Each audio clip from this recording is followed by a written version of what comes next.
எல்லோருக்கும் வணக்கம். எப்படி நீங்கள் நல்லா இருக்கீங்களா? மீண்டும் ஒரு சுவையான காணொலியோடு உங்களை சந்திக்க வந்திருக்கிறேன். உங்கள் நேரத்துக்கு மிக நன்றி. மிக சிறிய காணொலி. எப்போ சொல்கிறது தான், தேசிய அரசியல், மாநில அரசியல், 2024 பாராளுமன்ற தேர்தல், அரசியல் கட்சிகள், அரசியல் கட்சி தலைவர்கள் இவர்களை பற்றிய செய்திகள் மற்றும் மாறுபட்ட பரிமாணத்தில் விஷயங்களை அறிந்து கொள்ள கட்டாயம் நம்ம சேனலுக்கு சப்ஸ்கிரைப் பண்ணுங்கள். உங்கள் நேரம் வீண் போகாமல் பார்த்து கொள்ளுகிறேன். பாஜக தேசிய ஜனநாயக முன்னணி 400 தொகுதிகள் வெல்லுமா? நரேந்திர மோடி கனவு காண்கிறாரா, இல்லை அதை நனவாக்குவாரா? இதுதான் நம்முடைய தலைப்பு. ரொம்ப சுவையான தலைப்பு. குறிப்பாக 2024 பாராளுமன்ற தேர்தல் எந்த நிமிடமும் அறிவிக்கப்படலாம் என்ற சூழ்நிலையில் இருக்கிறோம். ஏப்ரல் மே மாதங்களிலே இந்த தேர்தல் நடைபெற்று மே இறுதியிலே புதிய பிரதமர், புதிய அரசு யார் அமைப்பார்கள்? புதிய பிரதமராக மீண்டும் 3வது முறையாக நரேந்திர மோடி பதவியேற்பாரா, அல்லது ஒரு பெரிய ஆச்சரியமாக எதிர்க்கட்சிகள் ஒன்றிணைந்து வெல்லக்கூடிய வாய்ப்பு இருக்கிறதா? இதை பற்றியெல்லாம் நாம் பார்க்க போகிறோம். இதில் முக்கியமான விஷயம், அல்லது இந்த காணொலிக்கான அடிப்படை நேற்றைய முன்தினம் பிரதமர் நரேந்திர மோடி அவர்கள் பாராளுமன்றத்திலே ஜனாதிபதி திரௌபதி முர்மு அவர்களுடைய பேச்சுக்கு நன்றி தெரிவிக்கும் முறையிலே தீர்மானத்திலே பெரிய ஒரு உரையாற்றினார். கிட்டத்தட்ட 1.5 மணி நேரம் உரையாற்றிய பிரதமர் நரேந்திர மோடி கிட்டத்தட்ட அந்த உரையை தன்னுடைய தேர்தல் பிரச்சாரத்தை துவக்கமாகவே வைத்திருந்தார் என்பது முக்கியமானது. அதில் பல சுவையான தகவல்கள், காங்கிரஸ் கட்சியை தாக்கி பலவிதமான கருத்துக்களை சொன்ன பிரதமர் மிக நம்பிக்கையாக நாங்கள் 3வது முறையாக இன்னும் 100-150 நாட்களிலே ஆட்சிக்கு வரும் பொழுது பல பெரிய மாற்றங்களை இந்த நாட்டிலே கொண்டு வருவோம் என்று மிக நம்பிக்கையோடு சொன்னார். அது மட்டுமல்ல, பாஜக தனித்தே 350 இடங்களை வெல்லும் என்றும், தேசிய ஜனநாயக முன்னணி, அதாவது பாஜகவுடைய பிற கூட்டணி கட்சிகளெல்லாம் சேர்ந்து 400 தொகுதிகளை வென்றுவிடும்னு சொல்லிட்டு ஒரு மாதிரி அசாத்திய நம்பிக்கையோடு பேசினார். இந்த நம்பிக்கை பலருக்கு ஒரு குருட்டு தைரியமாக தெரிந்தது. காங்கிரஸ் கட்சி மற்றும் எதிர்க்கட்சிகள், இந்த இந்தியா கூட்டணி கட்சிகளை பொறுத்தவரை கிட்டத்தட்ட அவர்களை அச்சுறுத்தி பார்க்குமாறு, அவர்களுடைய நம்பிக்கையை தளர்வடைய செய்துமாறு ஒரு பேச்சு கொடுத்திருந்தார். 3வதாக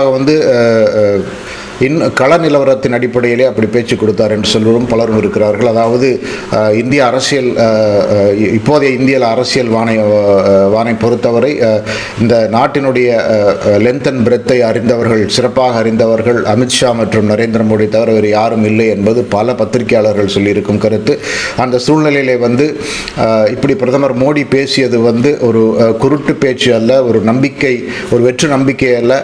அடிப்படையிலே களத்திலே இருந்து கிடைக்கும் தகவல்கள், களத்தில் என்ன நடக்கிறது, யாருக்கு மக்கள் ஓட்டு போடுவார்கள் என்றுடைய அவருடைய ப்ரீ போல் சர்வே.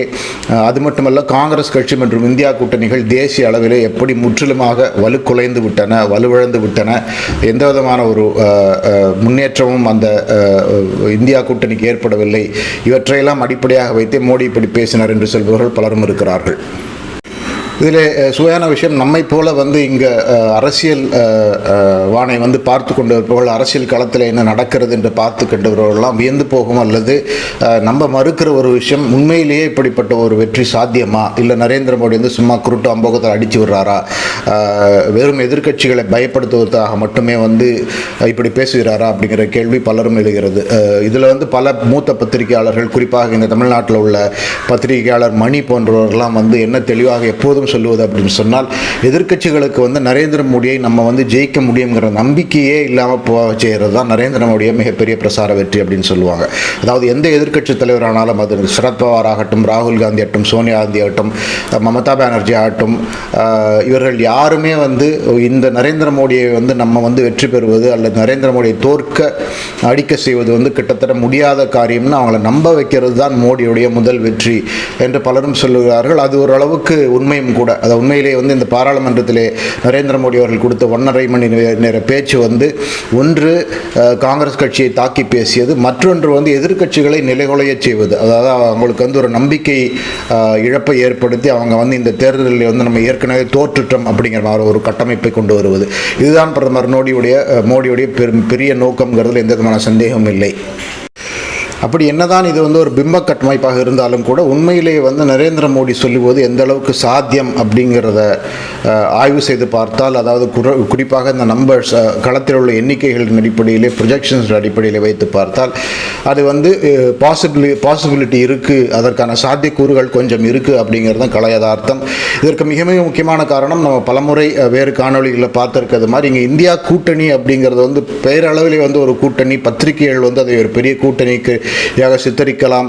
அதே போல் வடநாடு இல்லாத பிற பாகங்களிலே, குறிப்பாக அது தமிழ்நாடாகட்டும், கேரளமாகட்டும், மேற்கு வங்காளமாகட்டும், இதை போன்ற மாநிலங்களிலே வந்து இந்த இந்தியா கூட்டணியிலே வந்து ஒரு பலம் இருக்கிறது. தவிர வடநாட்டை பொறுத்தவரை குறிப்பாக ஒரு 250 தொகுதிகளிலே வந்து பாஜகவுக்கும் காங்கிரஸுக்கும் நேரடி போட்டி அப்படிங்கிறதுல எந்த விதமான சந்தேகம் கிடையாது. 2024 கூட அதுதான் நிஜமாக இருக்கும். என்ன கூட்டணி வைத்தால் கூட நேரடி போட்டி பாஜகவோடு காங்கிரஸ் கட்சிக்கு வந்து கிட்டத்தட்ட 220 தொகுதிகளில் வந்து நேரடி போட்டி. அங்கே வந்து பாஜகவுடைய வேட்பாளர் காங்கிரஸ் வேட்பாளரை எதிர்த்து தான் போட்டியிடுவார். இதிலே வந்து எந்த அளவிற்கு காங்கிரஸ் இப்போதைய சூழ்நிலையில் வெற்றி பெற முடியும்னு பார்த்தாக்க, உண்மையிலேயே வந்து விஷயம் அறிந்தவர்கள், அதே போல் தேர்தல் களத்தை நன்கு அறிந்தவர்கள், தேர்தல்களை இந்த எலெக்ஷன் ட்ராக்கர்ஸ்னு சொல்லுவாங்க, தேர்தல்களை தொடர்ந்து பார்த்து வருவர்களெல்லாம் சொல்வதெனாக இந்த 220 பாராளுமன்ற தொகுதிகளிலே இப்போதுள்ள சூழ்நிலையிலே இன்றைக்கு தேர்தல் நடந்தாலே வந்து 10% இடங்களை காங்கிரஸ் ஜெயிச்சாலே அது ஒரு மிகப்பெரிய சாதனையாக இருக்கும்னு சொல்கிறாங்க. இது நமக்கு பெரிய ஒரு ஆச்சரியத்தை ஏற்படுத்தக்கூடிய விஷயமாக இருக்கலாம். ஆனால் கள உண்மை இதுதான். அதாவது 220 பாராளுமன்ற தொகுதியிலே இன்றைக்கு தேர்தல் நடந்தால் அல்லது அடுத்த மாதம் தேர்தல் நடந்தால் வெறும் 22 தொகுதிகளில் வந்து காங்கிரஸ் கட்சி வெற்றி பெற்று விட்டாலே இன்றைக்கு வந்து காங்கிரஸ் வந்து நன்றாக செய்தது, நல்லா பண்ணியிருக்காங்க, ஒரு எதிர்கட்சியாக கஷ்டப்பட்டுருக்காங்க சொல்கிற அளவுக்கு தான் இருக்கிறது. அப்படின்னா அப்போ வந்து பாஜக எந்த அளவுக்கு நம்பிக்கை இருக்கிறது, எந்த அளவுக்கு களத்திலே பலத்தோடு இருக்கிறது அப்படிங்கிறத நம்ம பார்த்துக்கலாம். அதாவது 220 தொகுதிகளுக்கு இன்று தேர்தல் நடந்தால் உறுதியாக 180 அல்லது 200 தொகுதிகளிலே பாஜக பெருவெற்றி பெறுங்கிறது பலரும் ஒப்புக்கொள்கிறார்கள். இது வந்து ஒப்புக்கொள்ளாதவர்கள் இன்னும் மிக மிக குறைவு. குறிப்பாக பாஜகவுடைய 10 ஆண்டு கால ஆட்சியிலே வந்திருக்கும் நல்வாழ்வு திட்டங்கள், மக்களுக்கு வந்து அந்த டைரக்ட் பெனிஃபிட் டிரான்ஸ்ஃபர்ஸ் கொண்டு போவது, சாலை கட்டமைப்பை மேம்படுத்துவது, கிராமப்புறங்களில் வந்து இலவச வீடுகள் மக்களுக்கு கட்டி கொடுப்பது, இது போன்ற பலவிதமான ஸ்கீம்ஸ் வந்து மக்களை சென்றடைந்திருக்கின்றன. அதாவது டெலிவரி ஆஃப் வெல்ஃபேர் ஸ்கீம்ஸ்னு சொல்லுவாங்க. அந்த டெலிவரி ஆஃப் வெல்ஃபேர் ஸ்கீம்ஸ் வந்து மிகப்பெரிய அளவிலே வடநாட்டிலே வந்து ஒரு தாக்கத்தை ஏற்படுத்தி இருக்கிறது அப்படின்னு பலரும் ஒப்புக்கொள்கிறார்கள். குறிப்பாக இது வந்து நம்ம வந்து இங்கே தமிழ்நாட்டில் சென்னையில் இருந்தோ இல்லை கேரளத்தில் இருந்தோ இதை பார்க்கும் பொழுது நமக்கு வந்து இங்கே உட்காந்துட்டு இங்கே உள்ள பத்திரிகையாளர்கள்லாம் பேசுவதை பார்த்து மோடியை வீழ்த்தலாம், மோடியை வந்து வீட்டுக்கு அனுப்பலாம்னு சொல்லி நிறைய யூடியூப்பில் பேசிகிட்டு இருப்பாங்க. அதை பார்த்துட்டு வந்து அப்படி ஒரு சாத்தியக்கூறு இருக்குமோ அப்படிங்கிற அளவுக்கு நம்ம நினைப்பது தான் இங்கே உள்ள மீடியாவுடைய வெற்றியை தவிர, உண்மையிலேயே அங்கே களம் வந்து முற்றிலுமாக it is fully occupied with BJP and NDA அப்படிங்கிறதை மறுப்பதற்கு எந்த விதமான அடிப்படை முகாந்திரம் இன்றைக்கு இல்லைங்கிறது ரொம்ப ரொம்ப முக்கியமான விஷயம். ஆக இந்த 220 அல்லது 230 தொகுதிகளில் வந்து அங்கேயே 200 தொகுதி அடிச்சிட்டாங்கனாக்க பாக்கி உள்ள இடங்களெல்லாம் சேர்ந்து ஒரு 120 தொகுதிகள் வெல்வது மிக மிக சுலபம் அப்படிங்கிறது தான் நரேந்திர மோடியுடைய கணக்கு. அந்த அடிப்படையிலே தான் பாஜக மட்டுமே 350 தொகுதிகளை வெற்றி பெறும்னு சொல்லியிருக்கிறார். குறிப்பாக வந்து தென்னாட்டிலே கூட நம்ம என்ன நினைக்கிறோம்னாக்க, தென்னாட்டில் வந்து பாஜக சுத்தமாக இல்லை, அதனால் வந்து இங்கே வந்து அவங்க வந்து பெருசாக ஜெயிக்க முடியாதுன்னு நம்ம நினைக்கிறோம். இதில் அடிப்படை என்ன உண்மை அப்படின்னாக்க, கர்நாடகத்தை தவிர போன பாராளுமன்ற தேர்தல் 2019 பாராளுமன்ற தேர்தலை கூட கர்நாடகத்தை தவிர வேறு எந்த தென்னிந்திய மாநிலத்திலும், அது தமிழ்நாடாகட்டும், கேரளா ஆகட்டும், ஆந்திர பிரதேசமாகட்டும், தெலுங்கானா ஆகட்டும், இங்கெல்லாம் வந்து பிஜேபிக்கு எண்ணிக்கையே கிடையாது. அதுதான் உண்மை. ஆக 2019 வந்து அப்படி இருந்த பாஜக உறுதியாக இந்த பாராளுமன்ற தேர்தலில் வந்து மீடியாவில் என்ன சொன்னாலும் உறுதியாக வந்து இந்த எல்லா 4 மாநிலங்களிலும் சேர்ந்து, அதாவது கர்நாடகம் தவிர்த்து மீதி உள்ள இந்த மற்ற மாநிலங்கள் எல்லாம் சேர்த்தா வந்து எப்படியும் ஒரு 20 அல்லது 25 தொகுதிகள் வெற்றி பெறுவார்கள் என்று உறுதியாக நண்பவர்கள் பலரும் இருக்கிறார்கள். நம்ம நினைக்கிறோம் இங்கே வந்து பாஜக இல்லை, தாமரை மலராதுன்னு நினைக்கிறோம். அதே போல் தெலுங்கானாவில் வந்து சமீபத்தில் தேர்தலில் காங்கிரஸ் வெற்றி பெற்றது. அங்கே வந்து பாரதிய ராஷ்ட்ரிய சமிதி, அதாவது பழைய தெலுங்கானா ராஷ்டிர சமிதி இருக்கிறது. அதே போல் ஆந்திராவில் வந்து ஒய்எஸ்ஆர் காங்கிரஸ் இருக்கிறது, பாஜக இருக்கிறது. கேரளத்தில் வந்து காங்கிரஸ் கட்சியும் கம்யூனிஸ்ட் கட்சியும் மட்டும்தான் இருக்கிறது. அதனால் அங்கே வந்து இந்த இடங்களிலெல்லாம் வந்து பாஜகவுக்கு வந்து வெற்றி பெறுவதற்கான வாய்ப்பே இல்லை என்று நம்ம சொன்னாலும் கூட உறுதியாக உதாரணத்துக்கு வந்து கேரளத்தில் வந்து ஒரு 2-3 தொகுதிகள், தமிழ்நாட்டில் வந்து ஒரு 3-4 தொகுதிகள், ஆந்திராவில் வந்து ஒரு 3-4 தொகுதிகள், தெலுங்கானாவில் கொஞ்சம் அதிகமாக ஒரு 6-7 தொகுதிகள், இவற்றையெல்லாம் விடுத்து கர்நாடகத்தில் வந்து 28 பாராளுமன்ற தொகுதி இருக்குது. அந்த 28 பாராளுமன்ற தொகுதியில் வந்து 25 பாஜக வெல்லும் அப்படின்னு சொல்கிறாங்க. அப்போ இதையெல்லாம் கூட்டினாலே வந்து கிட்டத்தட்ட ஒரு 45 50 தொகுதிகள் வந்து விட்டன. ஆக வடநாட்டிலே ஏற்கனவே நம்ம கணக்கில் வைத்துக் கொண்டுள்ள 200 தொகுதிகள், இங்கே தெற்கிலிருந்து கூட ஒரு 40 அல்லது 50 தொகுதிகள், அதே வந்து 250 275 தொகுதிகள் வரும். இது இல்லாமல் வடகிழக்கு மாநிலங்கள் இருக்குது, குஜராத் இருக்குது, மகாராஷ்டிரம் இருக்குது. இவற்றையெல்லாம் சேர்த்தால் மிக மிக எளிதாக பாஜக வந்து 300 தாண்டுவது ஒரு கடினமே அல்ல. மேஜிக் நம்பர் வந்து 272. பாராளுமன்றத்தினுடைய ஸ்ட்ரென்த், இன்னைக்கு பாராளுமன்றத்தினுடைய மொத்த உறுப்பினர்களுடைய எண்ணிக்கை வந்து 543. அதிலே பாதி வந்து 272. 772 சீட்டுகளை பெறும் கட்சி வந்து மெஜாரிட்டி பெற்று ஆட்சி அமைக்கும். அந்த 272 என்ற இலக்கை வந்து மிக மிக சுலபமாக பாஜக என்ற நிலையிலே தொடக்கூடும். அதை அவர்கள் அடைவதற்கு வந்து அவருடைய கூட்டணி கட்சிக்குடைய ஆதரவை கூட தேவைப்படாது என்ற அளவில் தான் களத்திலே உண்மை இருக்கிறது அப்படிங்கிறது பலரும் சொல்லுகிறார்கள். இதில் வந்து பாஜக வடக்கிலே குறிப்பாக இருக்கும் பாஜக எதிர்ப்பாளர்கள் கூட நிறைய சொல்லியிருக்கிறார்கள்.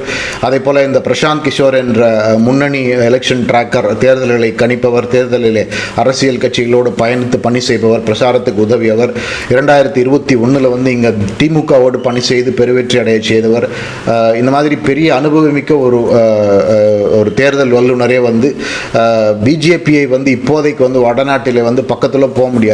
காங்கிரஸ் வந்து பல மாநிலங்களில் வந்து ஒரு கட்டமைப்பே கிடையாது. பிஜேபியை எதிர்த்து நிற்பதற்கு கூட காங்கிரஸிலே பலரும் அஞ்சுகிறார்கள். அந்த சூழ்நிலையிலே வந்து பிஜேபியை வந்து இன்னைக்கு தோக்கடிக்கிறதுலாம் நடக்காத காரணம் சொல்லியிருக்கிறார். இதை பிரதமர் தன்னுடைய பாராளுமன்ற உரையில் கூட தெளிவாக சொன்னார். எங்கள் காங்கிரஸில் வந்து எனக்கு கிடைத்திருக்கும் தகவலின்படி பலரும் வந்து வேட்பாளராக நிற்கிறதுக்கே தயங்குறாங்க. பல மூத்த தலைவர்கள் வந்து அவங்க தொகுதியை விட்டு வேறு தொகுதிகளுக்கு மாறுவதாக எனக்கு தகவல் வந்திருக்கிறது. இப்படி வந்து பேசி பிரதமர் மோடி தெளிவாக காங்கிரஸ் கட்சியினரை அச்சமடைய செய்திருக்கிறார். அப்படிங்கிறது எந்த சந்தேகமும் கிடையாது. இது வந்து ஒரு சைக்கலாஜிக்கல் வார்ஃபேர்னு கூட சொல்லலாம், மைண்ட் கேம்ஸ்னு சொல்லுவாங்க ஆங்கிலத்திலே. அதாவது தன்னுடைய எதிரியை வந்து அவனை வந்து தோல்வியடைய செய்வதற்கு முதல்ல என்ன பண்ணணும்னாக்கா, அவன் வந்து ஒரு தோல்வி அடைகிற மனநிலைக்கு வந்துட்டான்னா அதுக்கப்புறம் அவன் வந்து கஷ்டப்பட போகிறதில்ல. இந்த கஷ்டப்பட போகிறதுங்கிறது என்னென்னா 2 விஷயம். ஒன்று வந்து தேர்தலுக்காக உழைப்பது, தேர்தலுக்காக பணத்தை போடுவது, பிறகு பெரிய அளவில் பம்பரமாக சுழன்று பிரசாரம் செய்வது. இந்த மூன்றிலுமே இன்றைக்கு வந்து பெரிய அட்வான்டேஜ் இருக்கிறது. பார்த்திங்கன்னா பாரதிய ஜனதா கட்சி, குறிப்பாக பிரதமர் மோடி இப்போதும் கூட தேர்தல் என்று வந்துவிட்டால் ஒவ்வொரு முறையும் அது முதல் தேர்தலில் எப்படி ஒரு பாராளுமன்ற உறுப்பினர் அதற்கு ஒரு முயற்சி செய்வார், அந்த அளவுக்கு அந்த உற்சாகத்தோடு எந்தூசியாசத்தோடு நாடு முழுவதும் சென்று பிரசாரம் செய்வார். இது வந்து ஏற்கனவே அவங்களுக்கு இருக்கிற அந்த பலத்திற்கு மேலும் வலு சேர்க்கும் அப்படிங்கிறது சந்தேகமே கிடையாது. இவற்றையெல்லாம் வைத்து பார்த்தால் பிரதமருடைய பாராளுமன்ற பேச்சு வந்து ஒரு கனவு கிடையாது. அது நனவாக வாய்ப்புகள் அதிகமாக இருக்கிறது. அதை நனவாக்கும் ஒரு நோக்கத்திலே அந்த திசையிலே தான் அந்த கட்சி நகர்ந்து கொண்டு இருக்கிறது என்று அவர்கள் நம்புகிறார்கள். அப்படிங்கிறதுல எந்த சந்தேகமும் கிடையாது. குறிப்பாக இதில் ஒரு விஷயத்தை நம்ம முக்கியமாக பார்க்க விட்டோம். இதுவரைக்கும் இந்த வெல்ஃபேர் ஸ்கீம்ஸ், நலத்திட்டங்கள், இவற்றையெல்லாம் தவிர மிகப்பெரிய ஒரு அடிஷனல் ஓட் கேட்சிங் விஷயமாக, ஒரு வாக்குகளை கொண்டு வரும் விஷயமாக ராமர் கோவில் கும்பாபிஷேகம் இருக்கும் என்கிறதில் சந்தேகமில்லை. தெற்கிலே நமக்கு வந்து அந்த கோயில் விஷயம் வந்து ஒரு பெரிய ஒரு விஷயமாக படவில்லை என்று சொன்னாலும், வட மாநிலங்களிலே வந்து ஒரு பெரிய அவருடைய மதம் சார்ந்த விஷயம், அவருடைய நம்பிக்கை சார்ந்த விஷயம். அதை பலமுறை தேர்தல் வாக்குறுதியாக கொடுத்த பாஜக அந்த வாக்குறுதியை நிறைவேற்றி இருக்கிறது. அப்படிங்கிறதுமே கூட ஒரு பெரிய ஒரு ப்ளஸ் பாயிண்டாக அவர்களுக்கு மாறும் அப்படிங்கிறது எந்த சந்தேகமும் இல்லை. இதிலெல்லாம் வந்து இதை விட ரொம்ப முக்கியமான விஷயம் வந்து பெரிய அளவிலே வந்து ஒரு மாற்றத்தை ஏற்படுத்த முடியும். நரேந்திர மோடி வந்து அச்சப்பட்டு விட்டார் என்று சொன்ன அளவுக்கு ஆரம்பித்த இந்தியா கூட்டணி இன்றைக்கு வந்து ஒரு மாதிரி சிதறதேங்காயாக சிதறிக்கொண்டு இருக்கிறது. பல மாநிலங்களை வந்து அந்த கூட்டணி காலியாகி விட்டது. நிதிஷ்குமார் வந்து கூட்டணியிலிருந்து போய்விட்டார். அதே போல் இப்போ நேற்றைக்கு வந்து உத்தரப்பிரதேசத்தில் வந்து ராஷ்ட்ரிய லோக்தள் என்று சொல்லக்கூடிய ஒரு கட்சி வந்து இப்போதைக்கு அது இந்தியா கூட்டணியிலிருந்து விலகி மீண்டும் அவர்கள் பாஜகவுக்கு போய் சேருகிறார்கள் என்ற ஒரு தகவல் இருக்கிறது. இப்படியாக எல்லா புறங்களிலுமே வந்து இந்தியா கூட்டணிக்கு ஒரு பெரிய விதமான நம்பிக்கை அளிக்கும் விஷயங்கள் எதுவுமே நடக்குவது மட்டும் இல்லாமல் காங்கிரஸ் கட்சியை பொறுத்தவரை அவர்கள் வந்து தேர்தல் களத்தில் இறங்கி களமாடாமல் ராகுல் காந்தியுடைய அந்த யாத்திரையிலே வந்து அவங்க ஃபோக்கஸ் பண்ணிட்டு இருக்காங்க. அதனால் வந்து பெரிய அளவில் வாக்குகள் ஒன்றும் கிடைக்கப் போவதில்லை. இப்படிப்பட்ட சூழ்நிலையிலே தான் நரேந்திர மோடி வந்து இப்படி ஒரு தெளிவான ஒரு தைரியமான ஒரு மிகுந்த நம்பிக்கை மிக்க ஒரு பேச்சை கொடுத்திருக்கிறார். அது வெறும் கனவல்ல, நானாலும் அதற்கான வாய்ப்பு இருக்கிறது அப்படிங்கிறதா நமக்கு கிடைத்திருக்கும் தகவல்களின் அடிப்படையில் இருக்கக்கூடிய விஷயம். இதை பகிர்ந்து கொள்ளத்தான் நான் வந்திருந்தேன். உங்கள் நேரத்துக்கு மிக்க நன்றி. மீண்டும் ஒரு தகவலோடு நான் உங்களை சந்திக்கிறேன். மிக்க நன்றி.